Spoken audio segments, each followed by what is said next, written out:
that saying, we have Senator, I thought he was coming in. I'm trying to, here we go.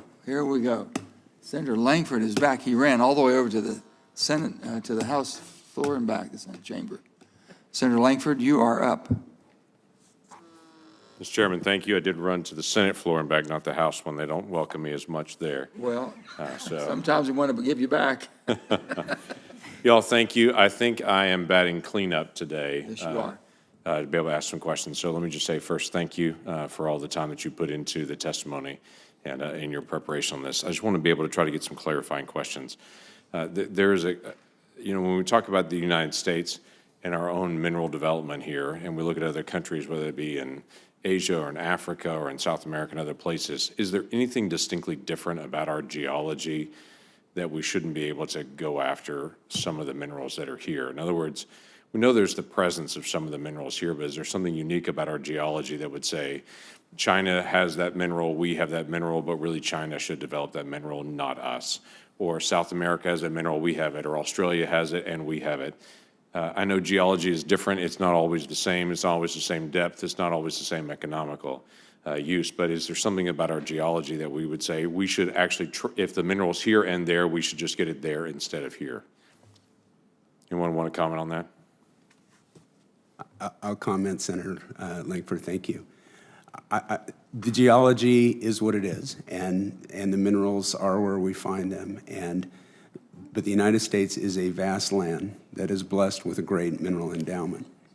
And because of that, I do think it's important for us to continue to explore for every kind of mineral. And the one thing I can tell you in our industry is the technology is always advancing, and the ability to find things that are covered, to find mineral deposits that we couldn't have found before is always evolving. And so to me, the answer is this book isn't written yet. Right. Ms. Sweeney. I agree completely. I was last week talking to the Association of American State Geologists, and I asked them, what do you say if people say, do we have all these minerals here? And the geologist from Utah said, well, gosh, we have 28 of the 35 critical minerals in Utah right now, and thanks to U.S. Geological Survey and some of the funds that they've made available to the states, the geologists are now going out and doing more mapping than they have done in decades. And they are excited and enthusiastic, and they're finding rare earths.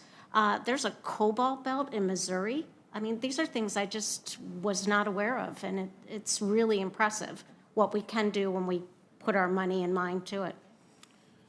Ms. Sweeney, you mentioned in your testimony that permitting for a mine can take 7 to 10 years. Am I reading that correctly?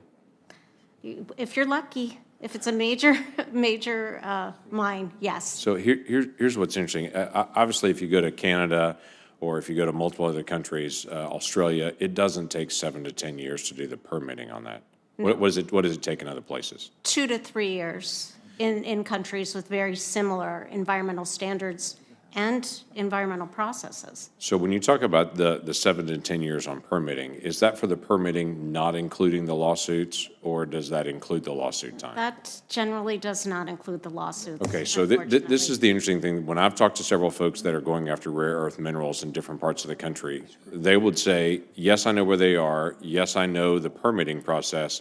But the unpredictable wild card about this are the lawsuits that can come in, that they just trickle in one after another, that even after I have the permit or I'm nearing the permit closure, it is still unpredictable. So their statement is, I'm not going to invest millions of dollars in capital to go do all that has to be done just to have it drug out for 20 years and my capital dry up and a whole series of lawsuits on it. Is that right or wrong? How common is that? It's fairly common, unfortunately. And not every mine is challenged, but I don't even know what the percentage would be, but I'm certainly anecdotally familiar with quite a few. So obviously we want the outside community to be able to have a voice into this, and litigation's been a way to do that. What's a way to be able to solve this? Because that's not true on building highways. That's not true on building other things. That's not true. There are other solutions to be able to try to figure out how do we get everyone a voice. What's a solution to this? And that's open to anybody. Mr. Wood? I'd love to answer that. Thank you for the question, sir. I mean, it was mentioned earlier that you can stop mining at the land use plan. If that were allowed actually under law, it would be a perfect solution because you could do things like identify municipal watersheds or sacred sites that shouldn't be subject to mining for the life of the plan. I think that would be a very logical fix to make that would be consistent with other uses of public lands. Right. But you've also got a situation where a neighbor that's 5 miles away says, if you start mining there, there's going to be dust coming to my house, and I'm going to have to dust my house 5 times a day, and I don't want to have that. So I'm going to sue you, though they're not geographically right next to you. They have that opportunity to be able to do that. How do you solve that?